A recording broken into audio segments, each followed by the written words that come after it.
गुणगणैर्युक्ता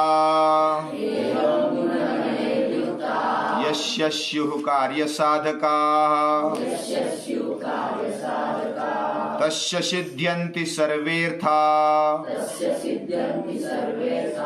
दूतवाक्य प्रचोदिताः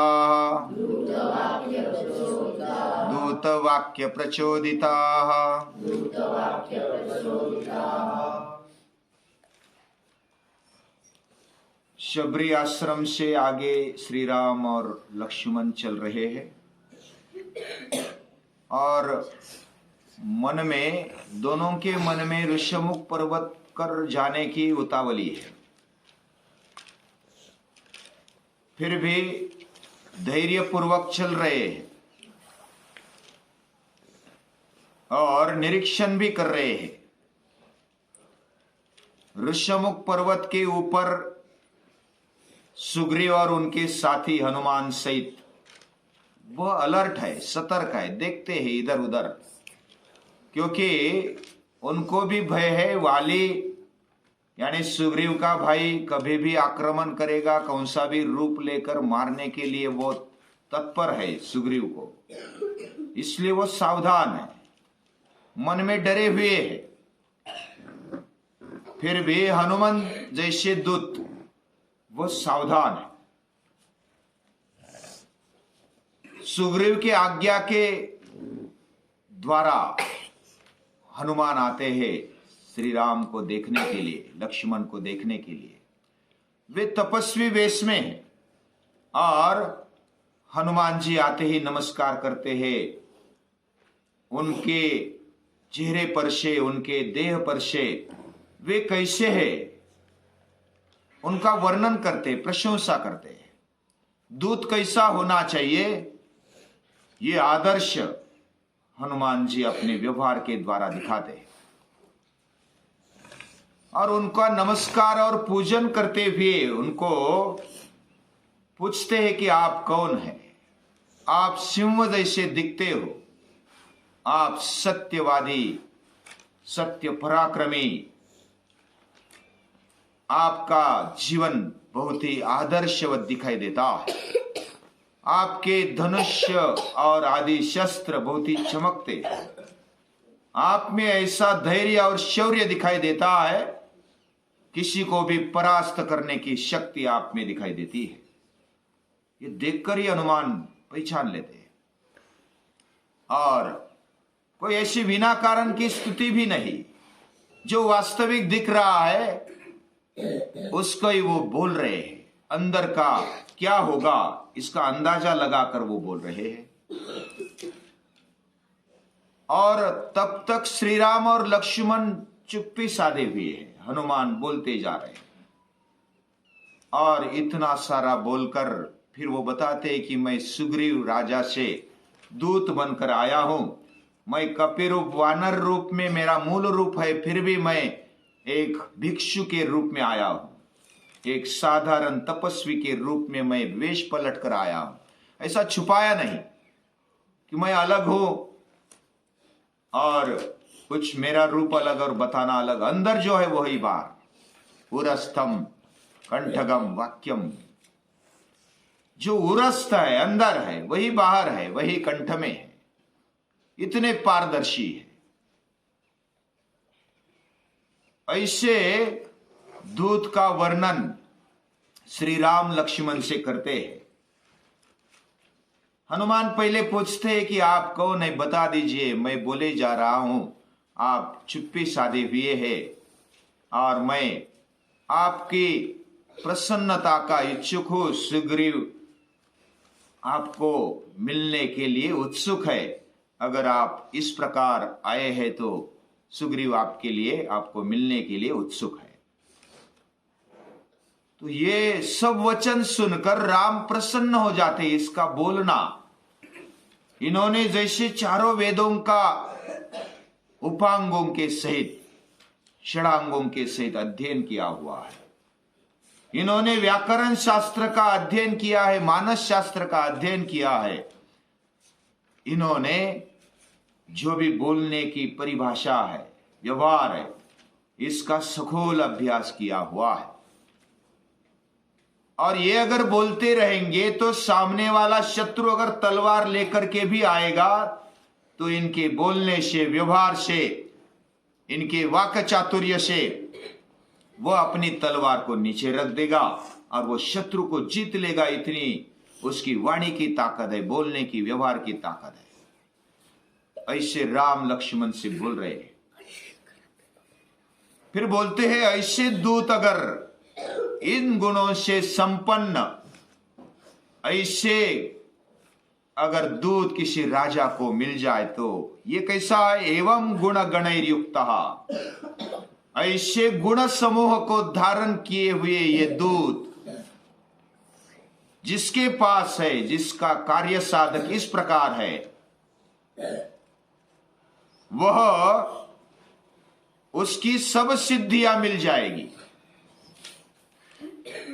और केवल दूत वाक्य से प्रेरित होकर शत्रु भी परास्त हो जाएंगे और उसके सामने वह हार जाएंगे, केवल बोलने से हार जाएंगे। इतना वाक्य चातुर्य, इतनी व्यवहार कुशलता इस दूत में देखने को मिलती है। हनुमान कैसे है? उनकी चपलता देखने से बनती है। वे अपने इंद्रियों को जीते हुए हैं, वे अपनी बुद्धि से काम लेते और वे समूह को साथ में लेकर चलते हैं। राजा को और राजा के साथियों को, सभी को साथ लेकर चलने वाला ये कपिवर यानी कि हनुमान दिखाई देता है। और इस प्रकार ये जो हनुमान है, इसको मिलो हे लक्ष्मण, अपना सब कुछ परिचय दे दो। तो लक्ष्मण परिचय देते हुए आगे बताते हैं कि ये जो है, ये रघुकुल शिरोमणि दशरथ के पुत्र श्री राम है और वो दशरथ के ज्येष्ठ पुत्र है। ये शूर है, वीर है, पराक्रमी है। इनमें सभी शत्रुओं को जीतने की ताकत है, फिर भी सभी के शरणदाता है, सभी को शरण देने वाले हैं,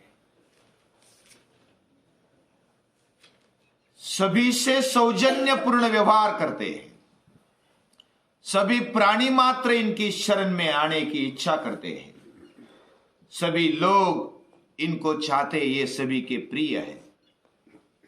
और ऐसे राजा दशरथो नाम द्युतिमान धर्म वत्सला, वो धर्म के वत्सल है, वो द्युतिमान है, प्रकाशमान है।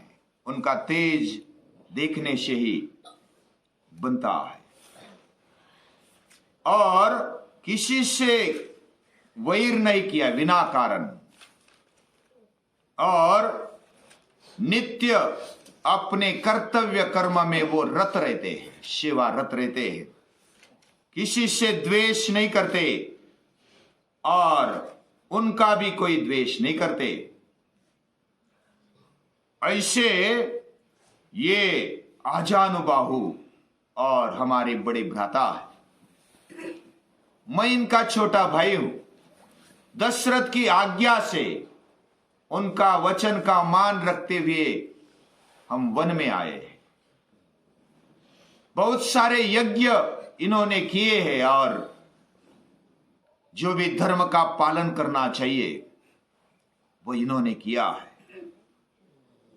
दुष्टों का नाश करने की शक्ति इनके धनुष्यों में और ये सभी का शरण स्वीकारते।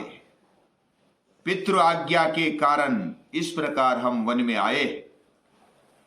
इस प्रकार सभी लक्षण बताकर श्री राम का वर्णन किया और हम वन में आए। वन में आने के बाद किसी राक्षस ने छल से, कपट से इनकी पत्नी का, पत्नी सहित, हम राम की पत्नी सहित यानी मेरी जो वहिनी है, सीता माता है, उनके साथ वो जंगल में आए हैं। लेकिन किसी छद्मी राक्षस ने सीता माता का हरण कर लिया है और हमें पता नहीं कि किसने हरण किया है, उसकी शोध के लिए हम इधर आए और हम ऐसी आशा रखते हैं कि सुग्रीव हमारी मदद करेंगे, सुग्रीव हमारे शोधकर्ता बनेंगे, वो हमारे अभी रक्षक है। उनकी शरण में सभी को शरण स्वीकारने वाले, सभी को शरण देने वाले सुग्रीव के शरण में आए हैं। तो इस प्रकार हम आपको मिलने के लिए उत्सुक हैं, यानी हमारा भी काम है ये बताकर हनुमान को प्रसन्नता होती है। हनुमान बोलते हैं कि हमारे जो राजा है वे भी अभी निकाले गए हैं अपने राज्य से, उनके भी पत्नी का हरण हुआ है वाली के द्वारा, उनका राज्य छीना गया है, वे भी समदुखी है, वे भी आपके जैसे मदद की उनको आवश्यकता है, स्नेह की, मित्रता की आवश्यकता है। आप जरूर पधारिए, आप इधर ही बोलने के लिए समय मत गवाइए, आप चलिए। और सौजन्यपूर्ण हाथ जोड़कर वह हनुमान आगे लेकर जाते। इस प्रकार आगे जाकर श्री राम और लक्ष्मण उनको वो फिर कपि रूप धारण करते, वानर रूप धारण करते हनुमान, और बोलते हैं कि मेरे कंधों पर बैठो, आपको समय लगेगा, मैं जल्दी जल्दी दौड़ते दौड़ते जाऊंगा ऋषमुख पर्वत पर। तो हनुमान अपने कंधों पर राम और लक्ष्मण को बिठाते हैं, कपि रूप धारण करते यानी कि वानर रूप धारण करते हुए वो तेजी से चले जाते हैं ऋषमुख पर्वत पर। चले जाने के बाद उनको एक आसन पर बिठाते हैं, एक गुफा में जाकर, और बोलते हैं कि मैं अभी सुग्रीव को यानी हमारे राजा को लेकर आता हूं।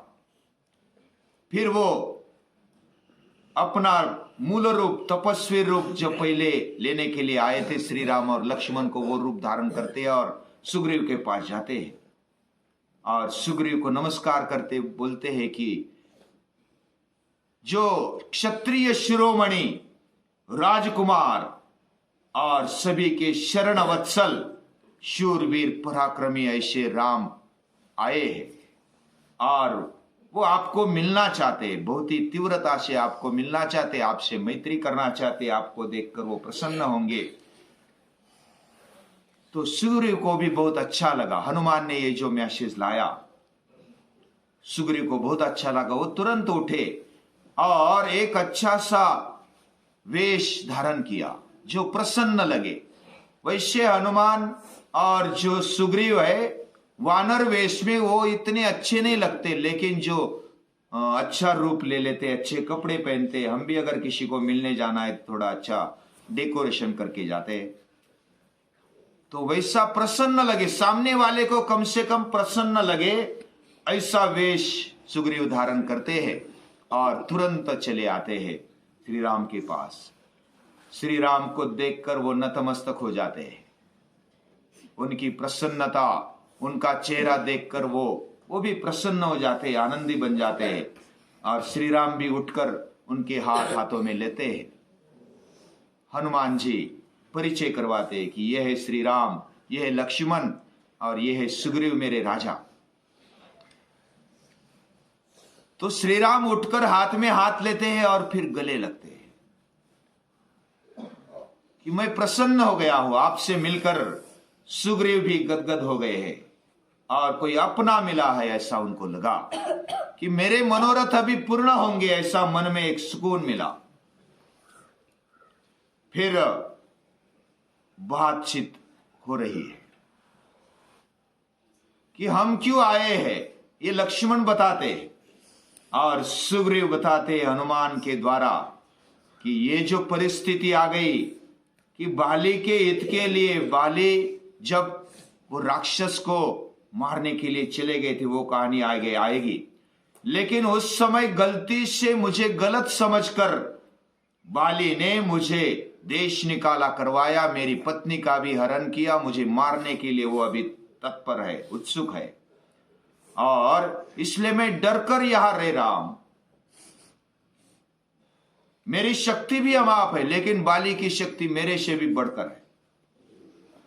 और इसलिए मैं डर कर इधर रह रहा हूं। मैं आपकी जरूर जो भी आप चाहेंगे मैं मदद करने के लिए तैयार हूं, मैत्री करने के लिए तैयार हूं। राम भी ये सुनकर बोलते हैं कि मेरे बाण अमोघ है, मेरे धनुष्य में बाणों में इतनी शक्ति है किसी को भी परास्त कर दे। तो मैं आपको वचन देता हूं कि मैं बाली को, इस परदारा हरण करने वाले को, ये भी शब्द उपयोग किया है, दूसरे की स्त्री पर बुरी नजर रखने वाले को मैं जरूर मारूंगा। और मैं ये वचन देता हूं कि मैं मारूंगा। तो श्री राम का वचन सुग्रीव को मिलता है। सुग्रीव यानी जिसकी ग्रीवा बहुत ही सुंदर है, सुग्रीव। तो इस प्रकार एक दूसरे को मिलते हैं। हनुमान जी तुरंत क्या करते हैं, सावधानी और उसको क्या बोलते हैं, प्रसंग देखकर वो लकड़ियां लाते हैं और लकड़ी लाकर वो बैठे हुए हैं और बिठाकर लकड़ी का ज्वलन करते हैं, यानी कि उसको प्रज्वलित करते हैं और मैत्री की तैयारी होती है। मैत्री किसके साथ ली जाए?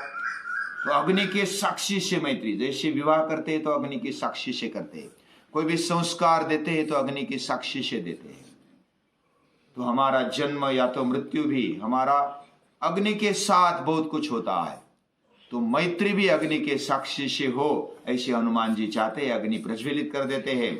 उसके बाद कैसे मैत्री होती है, मैत्री का क्या महत्व है और सुग्रीव और राम की मैत्री कैसी है, कैसे निभाते हैं, वो आगे देखेंगे। आज के लिए इतना ही।